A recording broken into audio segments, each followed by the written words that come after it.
आवरण है, इसको हम बोलते हैं प्लाज्मा मेम्ब्रेन। इसको इंग्लिश में बोला जाता है प्लाज्मा मेम्ब्रेन। एक में क्या बोला जाता है, प्लाज्मा मेम्ब्रेन, प्लाज्मा मेम्ब्रेन यानी झिल्ली। क्या बोला जाता है, झिल्ली।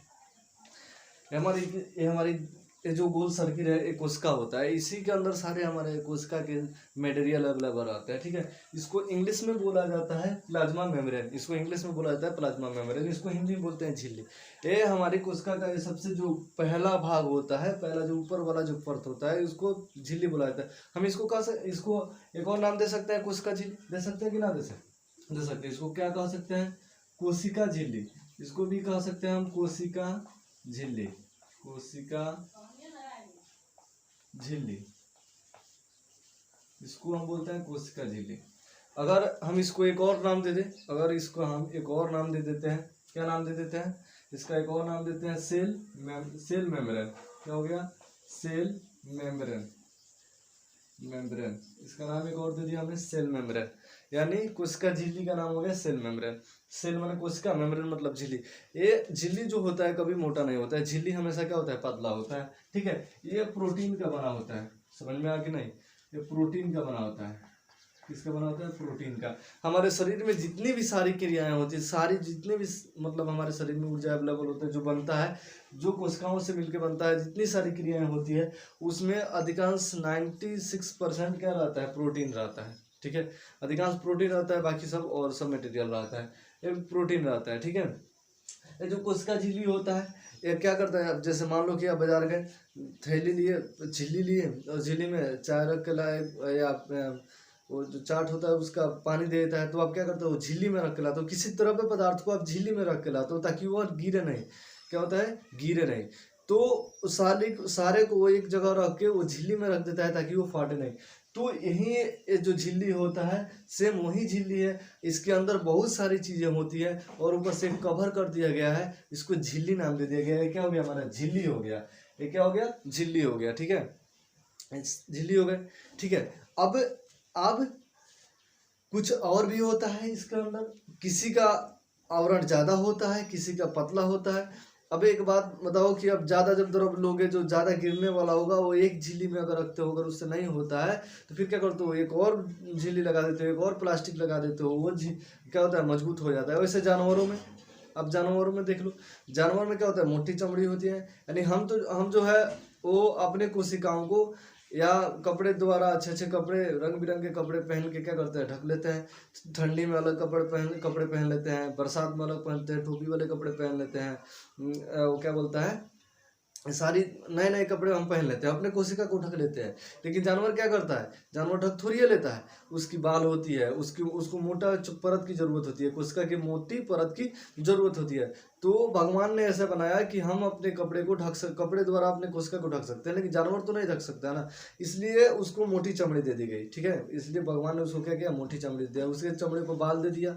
अब ठंडे के दिनों में देख लो आप, जैसे ठंडा पड़ता है तो लोग क्या करते हैं कि ऊनी वस्त्र पहनते हैं, मोटे मोटे कपड़े पहनते हैं कि कोशिका को हमारे ठंडा ना लगे। लेकिन जानवर क्या करते हैं, कोई कपड़ा पहनता है, नहीं पड़ता है, उसकी क्या होता है, बाल होती है, और जो बाल होता है वो बाल ठंडे को रोक लेता है। अगर आप क्या करो, टकले हो जाओ, आप साफ करा लो, तो क्या करो, लगेगा कोई खोपड़िया लेके उड़ गया। ठीक है, तो ठंडा लगता है। ठीक है, तो हमारे जो बाल जो होता है, जो बाल वाले जो जीव होते हैं, उसमें अधिकांश कोशिका को कवर करता है, ठंडे से बचाता है, बाल ही बचाता है। अब ऐसे देखे हो कि कोई एकदम साफ ही कर लेता है, ना कर लेता है ना, तो यही होता है कोशिका झिल्ली। अब कुछ और भी चीजें होती हैं, जैसे कि पेड़ पौधे हो गए, जानवर में तो क्या हो गया, इसका मोटा परत हो गया, लेकिन पेड़ पौधों में क्या होता है, पेड़ पौधा में एक और परत बनाई जाती है, इसको कहा जाता है कोशिका भित्ति। एक और परत होती है, मोटी परत, कोशिका। एक बताओ, पौधों को अधिकांश कवर की जरूरत होती है कि ना, कोई जाता है, कौन लकड़ी से खोदना शुरू कर देगा। ठीक है, कोई कौन जाता है, जब बतिया जाएगा, लात से मारना शुरू कर देता है ना, उसको भी तो चोट लगता होगा। तो पौधों को एक मोटी परत की जरूरत होती है, इसलिए उसको भगवान ने क्या कर दिया, कोशिका भित्ति दे दिया। क्या कर दिया, कोशिका भित्ति दे दिया। ठीक है, सेल वाल, इसको इंग्लिश में बोला जाता है सेल वाल। क्या बोला जाता है, सेल वाल बोला जाता है। ठीक है। इसको इंग्लिश में बोला जाता है सेल वॉल, यानी कोशिका का दीवार। सेल का मतलब क्या होता है? दीवार। कोशिका का दीवार, एक कोशिका का दीवार बना दिया जाता है, बना दिया है भगवान ने, ठीक है। और कोई कौन हो जाता है, बतियाते बतियाते रहेगा, लात समारना शुरू कर देगा, कौन जाएगा इसे मारेगा, पूछ देगा उसमें, ठीक है।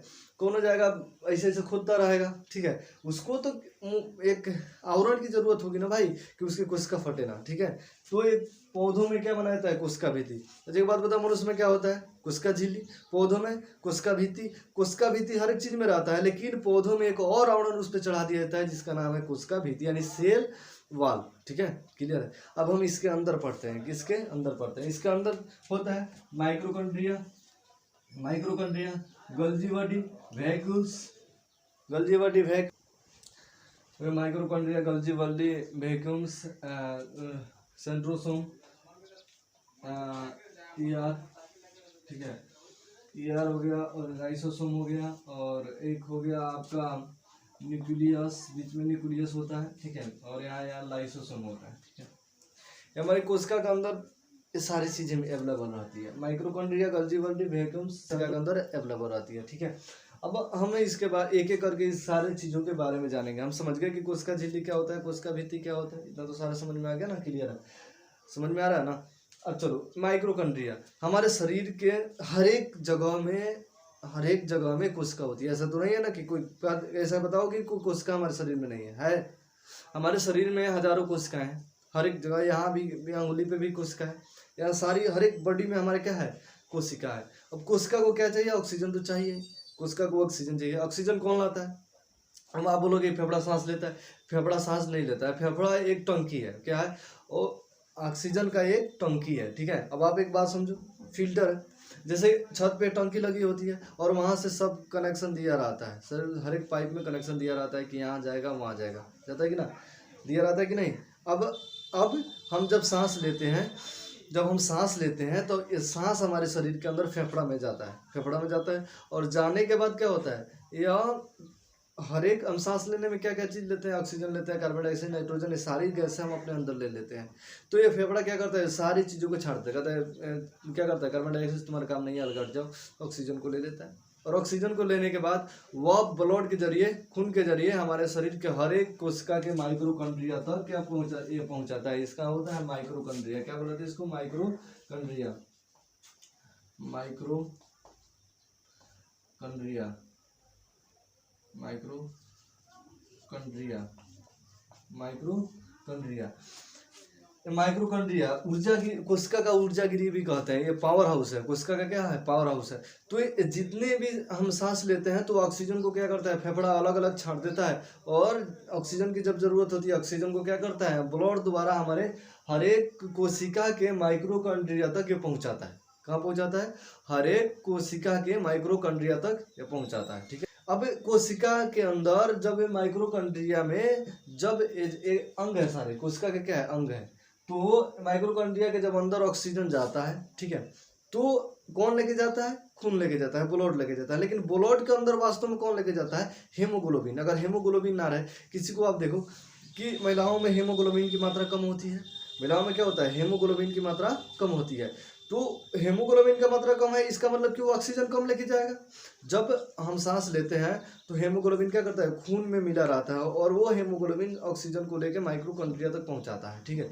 अब क्या होता है कि जब महिलाएं सांस लेती है उसमें हेमोग्लोबिन कम पाया जाता है, तो क्या होता है कि ऑक्सीजन कम लेके जाएगा। अगर जहाँ ऑक्सीजन कम पहुंचेगा तो कहीं झिंझिनाने लगेगा, कहीं दुखाने लगेगा, कहीं चक्कर आ जाएगा, कहीं गिर जाएगा। तो महिलाएं अधिकांश क्या होती है? चक्कर खा के गिर जाती है। इसका कारण यही है कि वह उसके अंदर हीमोग्लोबिन की मात्रा कम होती है और ऑक्सीजन उसके सर तक बहुत कम पहुंचता है, ठीक है। इसलिए क्या होता है? वो माइक्रोकॉन्ड्रिया के ऊर्जा गिरी में, यानी पावर हाउस में क्या होता है? उस ऑक्सीजन को ले जाया जाता है। जब वो ऑक्सीजन उसमें चल जाता है